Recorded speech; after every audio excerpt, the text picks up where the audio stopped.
What's up, everybody? Greg Chapman here with the Gentleman Gorilla Small Business Podcast. And today I have a special guest calling from Denver, Colorado, Danae Osted. And she's here to talk with us about money, women, and entrepreneurship. Danae, Yeah, yeah. All right. Could you please introduce yourself? Tell us a little bit more about who you are, what you do, and kind of your mission in life. yeah, totally. I'm going to try not to give you just a little business pitch. I feel like I do that all the time. So, money, women, and entrepreneurship. I know that's super broad, but that's the realm I choose to hang out in. I run two businesses essentially, and they kind of go hand in hand. So the first Okay. is that I run a financial practice. Okay. So I know that sounds kind of stuffy, but all that means essentially is that I've kind of committed myself to teaching entrepreneurs about money, about how to get through those, especially the first couple of years where it's really hard and you don't know what's Mm-hmm. going on, and your income's $10,000 one month and then 200 the next, and Yep. then up and down and totally unpredictable. And now you don't have benefits anymore, and you don't know where your health insurance is going to come from, and it's all just kind of a cluster. And then you have to deal with taxes and trying to plan for retirement and all of those things. So I'm kind of the glue that puts that all together. And just teaches people about money. Like, that's a big deal. Like, I don't know, where did you learn about money in the first place? Where did I learn about money? Yeah, where did you learn about? You could say you haven't yet. It's okay. I would That's just say as well as that well. it started a little bit in high school. My parents would say, all right, every paycheck you have to save half for college. And then past that, really not much until I had to start learning stuff on my own as I started my own businesses. But it was never it was never anything past learning how to save and then letting the interest compound over time. There was nothing past that ever. I will say that even just knowing those two concepts, like that you have to save money and that interest compounds over time, puts you ahead of like 80% of the population. I would say that it Everywhere. would, except for at a young adult age, I decided to start being an entrepreneur. And then any savings that did exist always got dumped into businesses. So Okay. Isn't it crazy how that works sometimes? it So, is. And it's just purely on the mindset of why would I save this when I'm basically investing it into myself when it's going to give me way more returns than if I just kept it in the savings account. Hopefully, yeah. fingers crossed, keep on working and someday the payout will come back, right? I would agree with that. I think entrepreneurship in general is just kind of this massive leap of faith. So, you could play it safe your whole life and deal with something, whatever, stable. I say stable with air quotes, and secure again with air quotes, because there's nothing really stable or secure about a job most of the time either, right? You can get laid off at any time. Like, Yeah. That's a whole new mindset in the last decade since 2008. As people realized, hey, the big businesses don't actually have our backs for life. Because up until then, it was you give them your 40 years or whatever, 43 years, and then you're going to live off of pension and your 401k and Social Security. Like that was going to be it. And then all of a sudden, all the big companies kind of went under in 2008 and everyone lost their pensions and their retirements. And then everyone that's young enough, I have to consider myself young enough, so I was only like 20 when that happened. And so it kind of sucked getting out of college and there was no economy to kind of jump into. But, you learned a lesson is like, yeah, we can't rely on anybody but ourselves. Like my grandpa lost yeah. millions like months before his stocks matured. And That just gives me the shivers. It yeah, happens over and over. and he Crazy worked for stuff. one of the biggest companies in the world and he was pretty high up and just like he still has a retirement, but not one that like they expected. Yeah, it also just doesn't work the same for us anymore, because when I think of, my parents even, and they retired, whatever, 3-4 years ago. So not that long ago, but especially my grandparents, when our parents and grandparents were going to retire in the first place, you're right. Most of the time they were working for the same company for 30, 40 years. Mm-hmm. So they'd have this pension right? Where, their company's paying in the whole time they're working there, and they're providing this guaranteed income that doesn't run out through their whole retirement, right? That's a big deal. So, if 50% of companies were offering that 20 years ago, we looked in 2016 and it's something like 3% of Fortune 500 companies offer something even close to a pension. Yep. Right. And it's even less now. So that's not even really a thing anymore. So basically, if pensions have been replaced by 401ks, which essentially they have, while pensions provide a guaranteed income that doesn't run out, like, do 401ks do the same thing? No. Right? So people can outlive their money with a 401k, especially if the market takes a hit. Like your grandpa, like, if the market takes a huge hit the year before you retire, your 401k isn't going to last all of that. Like, no, it's kind of a scary thought. And, go ahead. I was going to say, and I mean, the life expectancy part too. Yeah. Like, you save you expect to be alive for 15 years after retirement on the strong end, and then all of a sudden you're alive for 30 years after retirement. You're like, that's 15 years of no income, and you're at an age where you can't really like jump back into the workforce. Yeah. Like, what are you supposed to do? It's terrifying, right? Exactly. Like, there's all these stats about like people being more afraid to outlive their money than they are of dying. And it's so funny because that's not something that people are scared of growing up. Like, oh yeah, of course I want to live a long time. But once you start thinking about retirement, it's like, you know what? When the life expectancy was 75 and people retired at 65, and you had a pension and Social Security, and you only had to have personal savings to make up the rest, your retirement was awesome, man. Yeah. Like, and you have a house that you paid off over your 30-year fixed mortgage, and then a fixed income. Your bills are the same, basically. Like, you're like, yeah, you can plan it. That's just not the way the world works anymore. No, and it's just, honestly, it's just because of the numbers. Like, if you look at even Social Security, right, because that's the other piece. When that system started, there were 45 people paying into the system for every one person getting a Social Security payout. And now, because all the baby boomers are starting to retire, now the ratio is 3-1. 3 people paying in for every one person taking a payout. Like, those numbers suck.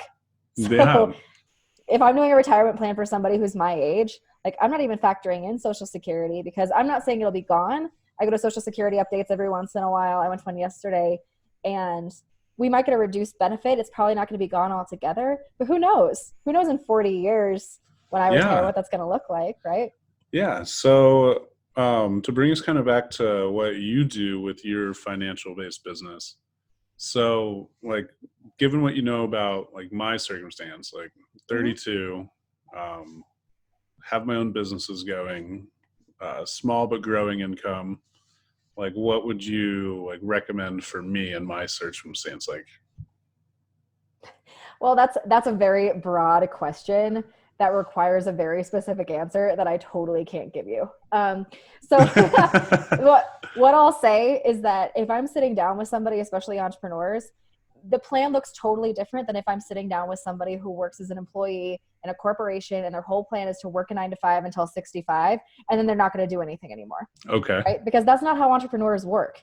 That's just not how our brains are functioned. Like, I love working with entrepreneurs in particular because they have a bigger vision for their life most of the time, right? So instead of, well, I have this very linear, straight line retirement, that's what that looks like. So often it looks like, you know what, like, I'm going to run this business for a while, then I'm going to pass it off. So I just have an ownership percentage, and then I'm going to open another business, and maybe I'll get into some real estate investing too. I want to be able to retire at 45, but I'm not actually going to stop working. I'm going to keep doing passion projects or open other businesses or whatever, go on speaking tours until whatever, I can't walk anymore, right? That's what entrepreneurship looks like when it comes to retirement. So if I'm sitting down with somebody, I have to get so specific about what their goals and dreams are, because it really changes person to person. So I know for myself, like, so I run my practice with my boyfriend. We both have kind of similar ambitions. Both of us have, pretty big ideas for our lives. We have other business we want to run. He's a musician. He wants to open a music venue at some point. He wants to work with talent in a financial way. Like, I have all of these things I do with women. We'll kind of get into that in a second. but we have these bigger ideas for our life. So if somebody tells me that this is what I need to do to have $10,000 a month at 65, like it's not going to be relevant, you know? Yeah. So a lot of times, especially with entrepreneurs, and that's kind of my realm, those are my people. So especially if somebody's in their first couple of years of the business, right? First of all, if it's in your first year, year and a half, we're not even sure you're staying in business a lot of the times. I work pretty heavily with real estate agents. The turnover for real estate agents is insane. Like, how many real estate agents do you know who are like, oh yeah, I'm selling houses now, and then all of a sudden they just don't post about it anymore? So I've recently gotten to a point where, so I've almost maxed out like my Facebook. And I've been playing it and, doing the ad friends and everything. And then recently it hit a point where now like everyone, somehow I hit something and I'm getting a lot of small business owner people are adding me.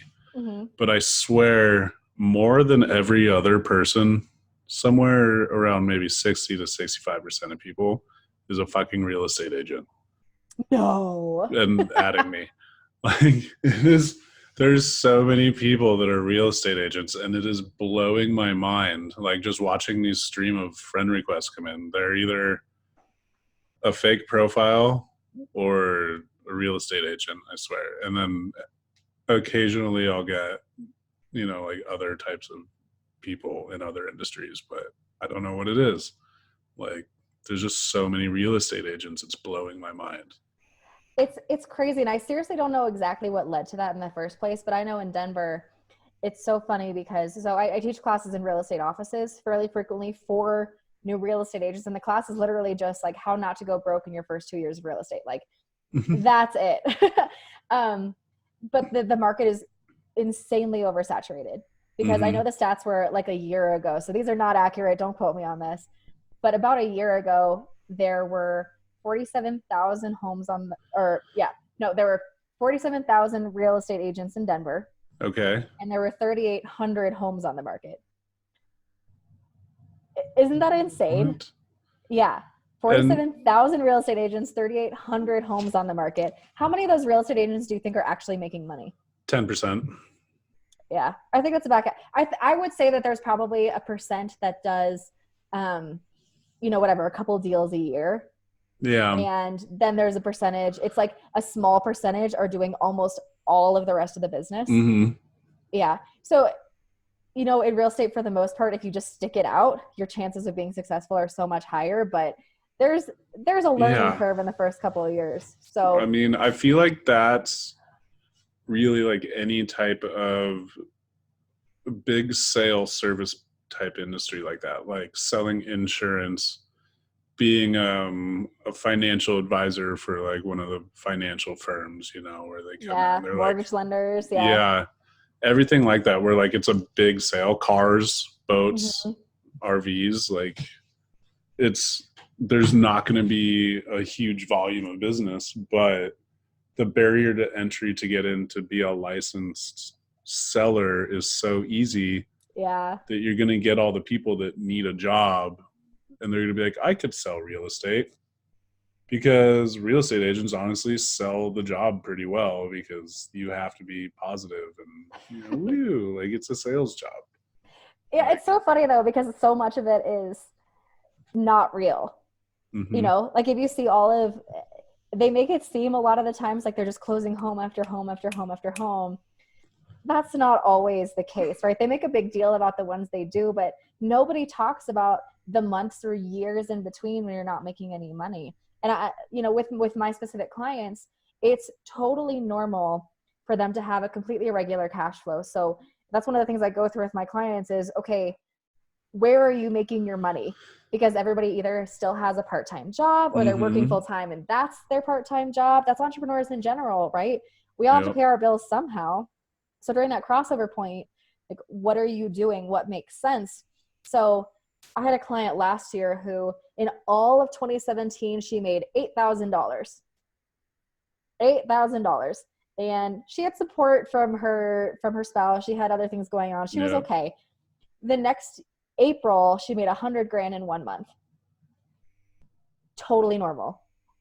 Isn't that It is. entrepreneurship though? It's so weird. It is. So that's what I find when I'm sitting down with people is I got to figure out, first of all, what are your goals and dreams, right? What Hmm. do you want? We're going to get really specific. If you want to go to clown school, we're sending you to clown school. Like, people have told me weirder stuff.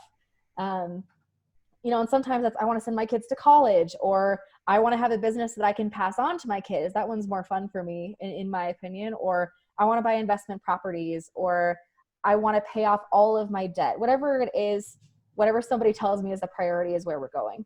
We go through Okay. cash flow again because it's so specific, and you really have to tune in sometimes to how much money people are making, because if you don't, then like here comes the debt monster. Yeah. Because that's a huge issue. We go through, you asked about savings, and it's so funny Hmm. because we talk about savings a lot with entrepreneurs, because here's the situation that happens. Everybody's like, okay, I'm going to be an entrepreneur now. Let's say I'm going to start a photography business, right? Okay. Again, another like low barrier to entry. Like, there's a few people who are making most of the money. So I'm going to start a photography business, right? So now I'm going to quit my full-time job. So now I don't have health insurance, right? Hmm. I don't have a 401k. I don't have any benefits. Maybe I don't have any savings, okay? Because most people have less than $1,000 in the bank. Like, pretty crazy, but that's America for you. Yep. And most people have a significant amount of debt. Okay, so now you're working in a business where you are the business. Okay, there's nobody else who goes out and makes money for you. It's just you and your camera. If you stop marketing, if you stop going out and doing jobs, there is no money coming in, Yep. right? Okay, so now, like I said, you don't have health insurance, so you get sick or you get hurt and you can't work for a month. So how are you paying your bills? You're not. You're not. So either you're not paying your bills or you're getting more debt, right? Yep. So either way, that's a bad situation. So when I'm sitting down with entrepreneurs, we're really focused on, I honestly don't care if somebody quits their job immediately if they're going to start a business, because that's not always the right thing to do. I would much rather somebody have at least some money in the bank so that if something happens, you're not screwed over, right? And if this situation, if you don't have health insurance and you have to go into the hospital for something, like, medical debt is the leading cause of bankruptcy in America by far. Hmm. By far. I've Because seen you can people with, never plan for it. yeah, how are you supposed to?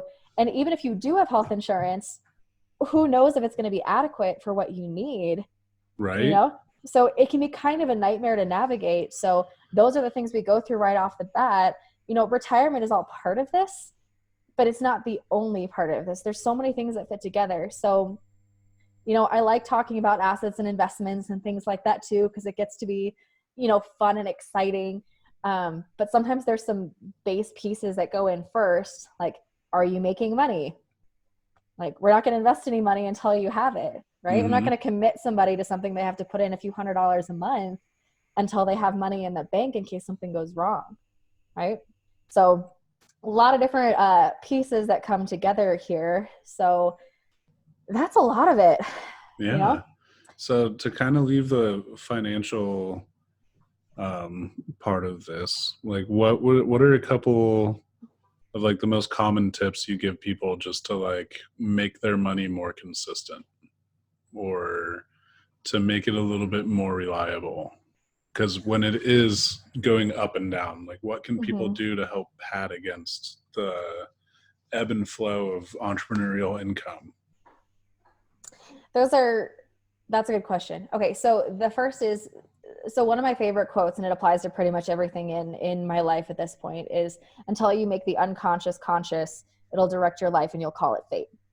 Okay. Okay. One of my favorites. I love it because especially when it comes to money, people kind of ignore it until it's a problem. So, especially if you're an entrepreneur, if your cash flow is inconsistent, you have to make it as conscious as you possibly can.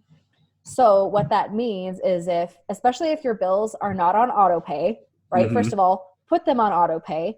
Make a calendar that shows exactly what day of the month those come out of your account. Figure out exactly how much money you need in your account every single week to pay those things off, and keep that in front of you all the time. Because if you don't know, You're going to miss payments. When you miss payments, you get fees, and it just snowballs out of control. So especially in that place where you're transitioning from no income to inconsistent income to more consistent income, you have to be very, very conscious, and it makes a difference, I promise. And if that's the case, maybe talk to somebody and see, okay, do I need some sort of part-time job to supplement this? Because I would much rather somebody spend a few hours a week bartending and be able to pay their bills than have it snowball out of control. That's a big one. If you have an issue with spending on a card, it's so funny because there's two different trains of thought here. If your business is a cash business, start using a card, right? Because then you can track every single one of your expenses. A lot of those are write-offs. I'm not a tax advisor, but talk to your tax advisor, right? Yeah. Some of those are write-offs. But if you have an issue with using your card because it doesn't feel like real money, then use cash.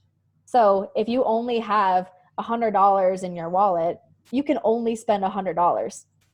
That's it, right? I'm not of the opinion for the most part that everybody needs to reduce their spending by $1 million. Most people just need to understand how much they're spending in general, so that if somebody knows exactly how much they need to put away for retirement, or exactly how much they need to put in their business, or exactly how much they need to put into their savings, then you can spend the rest of the money that you have guilt-free and be excited about it instead of anxious that you don't know if it's going to the right place. Right? Yes. Okay. So the other not financial advisor part of this is that if you want consistent income, you have to have consistent activity, right? You have to keep putting in the effort. Yes. And it takes time. Like, I think that there's this stupid illusion in entrepreneurship that if you're going to be successful, you're going to be wildly successful immediately. No. I think it's almost the opposite. Like, I think that it's really a measure of success when you find people who are resilient and stick it out even when, shit's hitting the fan. And we could talk about that too. I talk a lot about like the valley of despair and the stages of starting something new. That's one of my favorite things that I train on. And, shit's going to hit the fan. It happens. And the people who stick it out and are resilient, even when they're not making money, those are the ones who are going to be successful long term. But you can plant seeds over and over and over again, and you have no idea when they're going to actually start sprouting. And sometimes it takes years. That's exactly right. A quote I just read the other day, a fantastic book I'm reading, I actually just finished reading, called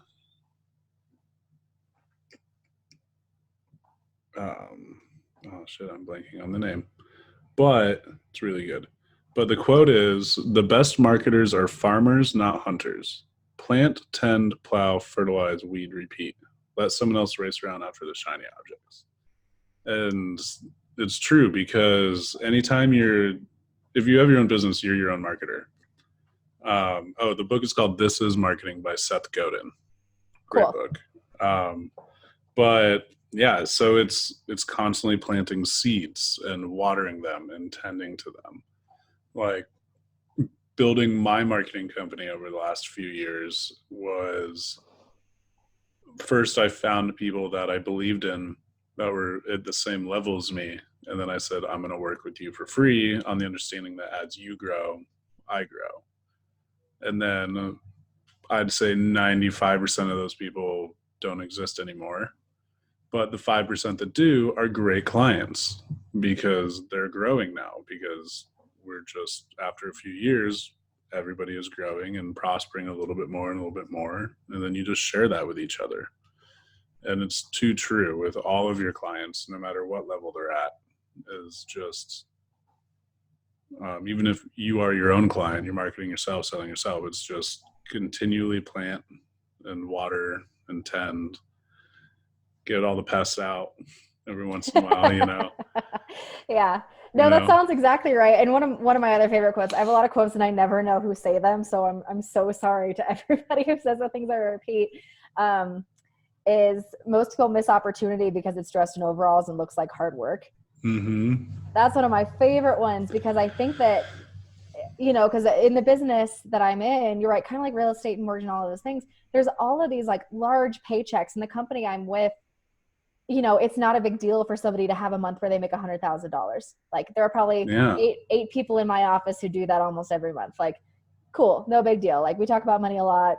Awesome. But everyone's like, well, that sounds too good to be true. It's like, it's not too good to be true. It just takes a lot of work. Yeah. It takes work It's and time and patience. it's like on my social media, if you follow me, you know what you're gonna see. You're gonna see me hanging out with other business owners. You're gonna see me doing photo shoots with beautiful people and lots of products and smoking lots of marijuana and going to parties all the time. But that's, I don't know, 5 to 10% of the time. The rest of the time is me sitting at a computer, not trying to get like a crick in my neck, staring at a screen and looking at numbers and seeing which ones are working, staring at my bank account, thinking about how to make it bigger, texting as many people as I can, trying to get new leads. Like it's all just a massive amount of work just at your desk. But Yeah. I mean, I have a marketing agency. People think it's awesome. Like it is a fun lifestyle from the outside. And you know what? It is fun, but it's also exhausting and tiring, and it's a face that I have to put on. But like that's almost harder work to me than sitting at a computer screen. But I feel like people just see the glamorous side of being a business owner. Yep. I feel like for me and for most of the women I work with, most of that work is internal. And what I mean by that is, especially in any sort of sales role, and then you're in marketing, you're in sales, like, Mm-hmm. Anybody who runs a business is in sales, whether you like it or not. Yeah. And the hardest part of that work is getting rejected. It's hearing no. And not only hearing no, but having to get used to asking enough that you get a no. Mm-hmm. That's the hard part, is dealing with your confidence and your insecurities and changing your identity so that you feel like you can ask for more and you feel like you deserve more and you feel like you're where you're supposed to be, and especially for women, I'll talk about that in a second, that is a huge issue, like massive. Probably the biggest issue we have. Is the mental game. Yeah. I mean, it's for everybody, but I can tell you. So, like, a slight tangent. So the other business I run, and we chatted about this a little bit before we started, is a women's group called Level Up. And I started this group because I basically built my business through networking 100%. Because I mean, like when I met you, I was working in bars, right? Mm-hmm. I'm really good at working in bars, but all of my friends, when I got into finance, I was like, okay, awesome. So I'm going to go talk to my friends and they're going to work with me and they're going to send me clients. And I was like, oh my God, all my friends are young and broke. And those weren't the important parts. And don't have their own network. Yeah. And they didn't know they knew their parents. I mean, I guess that's something, Yeah. but they didn't have any vision or goals. Like a lot of the times, like if you asked a lot of people that I used to work with, and they're awesome people, what they wanted out of life, like, I don't know if they'd be able to tell you. And that's okay. A lot of those people grow up, but they weren't the people I needed to talk to. So I essentially had to build my network from the ground up. I had to go find people. Yeah. And show so me your network. I'll show you your net worth. Show me the 5 people closest to you and I'll show you yourself. Like, oh my God. And that's so accurate too. So I started networking like a fiend. So I would go to every networking event I could find. So seriously, I went to 4 or 5 networking events a week. I would do 15 to 20 one-on-ones a week. And I just met with people all day long. And what was so frustrating for me was when I started going to these things, it was just so like best face forward. Like everybody's giving me business cards without asking anything about me. And I'm meeting with these people, and especially a lot of like anybody who's like old school sales, it's just features and benefits. Here's why my company's awesome. Business is great. Send me clients. And it's such bullshit, because if you're networking, if you're, building a business, chances are like you're fighting. And sometimes it's really hard. And if you're building a relationship on this surface level of, everything is great, it's bullshit, Yeah. And so when I started having conversations with female entrepreneurs specifically, the conversations were really different. And entrepreneurs in general are like this, but specifically with women in the style I work anyway, the conversations were like, okay, what are your goals? Where are you going? Who can I introduce you to? How can I help you? What resources do you need? How can we help build each other up? And it was so much more fun. I was like, is this how this is supposed to be? So I was trying to put something together that was like, okay, how can we put together some sort of group that's focused on the authentic connections and the vulnerability of saying, hey, running a business is really, really hard. Like, how can we connect on that level and then build each other up together? Which is kind of how the whole deal started. And I'll say, as far as like association goes, like the network and network thing, like all of my close acquaintances now, all of the people I hang out with, all of my business partners, my referral partners, the people I hang out with all the time, it is so spot on that all of our income is around the same level. When one of us starts making more money, we all start making more money. Like when one of us starts having big things happen, we all do. It's the rising tide uplifts every ship, something like that. Yeah, something like that. That's close. Same general arena. Rising tide raises all ships. I think that's it. I agree with that. So anyway, now I just run this clan of women, and there's a lot of entrepreneurs, but we also have some stay-at-home moms. We have some doctors, some lawyers, some students, retirees. Like anybody who just wants more support in their life is kind of who we're dealing with, and it's been so much fun. You know, when you find your people, things just fall together. You know? That is so true. It's almost just like once you just open yourself up to kind of letting the world happen to you, while at the same time just putting yourself into the world, like that's just when all of a sudden your community comes to you, and like you find your purpose, you find your path, you know, and then it almost just makes too much sense sometimes. Like it's like, all right, it's like I feel like everything led to this point, to me being here. And then all the stupid stuff that would happen throughout your life that made you, like random experiences that made you a certain way, all of a sudden it's important, because that's like some of like the keys or the bricks in the wall that like bring it all together. And you're like, how the fuck does this make sense? You're like, this totally random thing that turned me into this type of person or gave me this skill is totally exactly what I need to be successful in this situation. Exactly. And some of those were really bad experiences.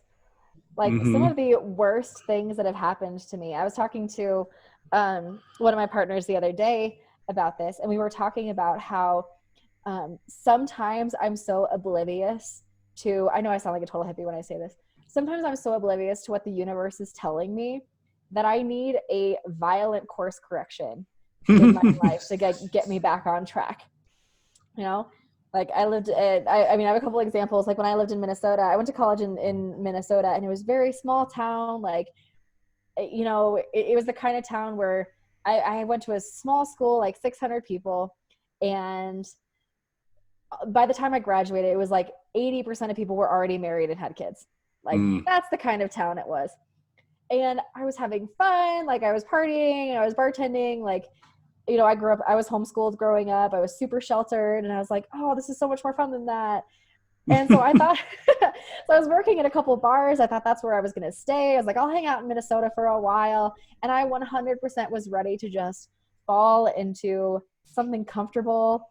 You know, if I had a decent relationship and an okay job, I probably would have hung out there for a while. Instead, I had a car accident that totaled my car. So I had to basically quit my jobs because you can't walk to your jobs in Minnesota in the winter. And I had to move home. And it was miserable at the time, but I'm so glad I did, because I was not meant to live in small town Minnesota for the rest of my life, you know? And then a couple of years later, you know, I was selling real estate. I wasn't very good at it. That's part of why I help real estate agents now, is because like I'm one of those people who wasn't ready for it at all. And I can admit that now. That's why I love to help small businesses, because I decided to start trying to run them, and I had no idea what I was doing. I needed so much help and guidance. Yeah. And then I just stumbled my way into being someone that knows how to help other people now. It's crazy how that works. Failure is part of the process, in my opinion. But yeah, so I was selling real estate and I was bartending too. And I was I don't know, busy all the time and I hated it. So I just sold everything and moved to Jackson Hole. And I worked in a resort there for 9 months. It was awesome. Like I had all this money saved up for a house. I was so excited because room and board was paid for there. So I didn't have to spend money on anything. So I had like 12 grand saved up. And I was so excited because I was going to buy a house all by myself just from the money I'd saved bartending. Like that was a really big deal. So one day we rented ATVs, and I'm not an adrenaline junkie. I'd never done this before. So this is so stupid. Like I still haven't told my parents about this. So if they listen, they're going to be not thrilled. So we all signed waivers at the beginning because it's like a tourist trap and they make you sign a million things and you never think any of it's going to apply to you. So essentially, like long story short, it was my first time riding an ATV. I ended up kind of going off the path and I didn't know how to course correct. So I ended up like throwing an ATV off of a cliff essentially. And I had to pay for the whole thing. Wow. Yeah. Not only that, I was dating a guy I was with and my credit card was put down for his too. And he damaged his. So my entire $12,000, $10,000 of that was gone in one day out of a 20-minute ATV accident. I know. Wow. I know. It was devastating. And the stupid thing is the lessons I learned from that now, right? First of all, they threatened me so many times not to sue, which meant that I should have sued them. First of all, I should have talked to my dad about it because he was way braver than 22-year-old Danae, who was scared of a contract. And I should have just like sucked up my pride and talked to him. I probably would have gotten out of a lot of it. I was too scared, so I didn't. And now I know because my whole plan was just to keep doing seasonal work and I was just going to keep going and living on resorts and drinking all the time and having fun. And that wasn't the plan for me either. So that was the course correction. I moved home, went right back to sportsbook, and I was like, God, I need something else. And that's when I met my partner. He became my advisor. Like, he helped me out so much. I was like, how can I send you people? And he was like, well, why don't you just do this yourself? Like, if you know people you can help, like, why don't you just help them? And like, that was the course correction to a course correction to a course correction that landed me here. And I've never felt in my entire life as full of energy, as ambitious, as like limitless, you know, as I do right now. You know, I feel like it's almost like a religious experience once you start finding your path, because you're like, is this what it's supposed to feel like? You know, this is what I've been working towards. It's kind of cool. Yeah, it's a lot of fun when it hits and you're just like, oh my God. Yeah. And sometimes I'm also just really sad and depressed because entrepreneurship is also really hard. So right now I'm like up here, sometimes I'm down here.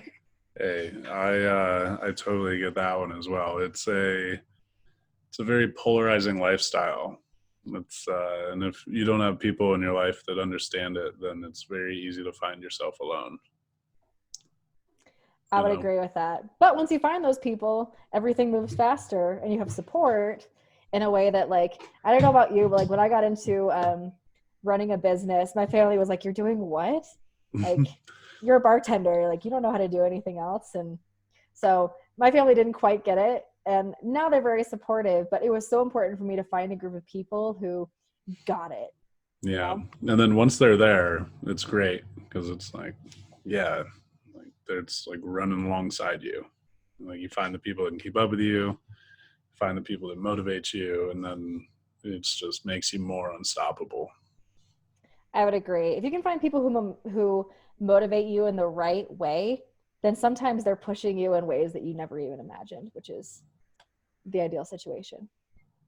Absolutely. Oh man, what a wonderful podcast that was. Oh, thanks. I just talked, man. That's the whole idea. Can you let the people know where to find you? Social medias, websites, whatever. Yeah, definitely. So my finance website is very compliant, and it's tfaconnects.com/Danae Osted. That's the easiest place to find me for finance. You'll get a better idea of what I do. I can work with people over Zoom, online, all over the place. I have no minimums. It doesn't cost anything to work with me. Awesome. If you want more content about entrepreneurship and women in business specifically, but also just some mindset stuff. I also run a podcast, and Oh, it's nice. yeah. So you didn't even know that. It's all chicks. Otherwise, you could be on there too. I'll Um, wear a wig. yeah, right. We'll switch it up. I love a good makeover, so not opposed. But it's the Leveled Up podcast. And you can find us on Spotify, on Apple Music, on Anchor, on anywhere podcasts are found.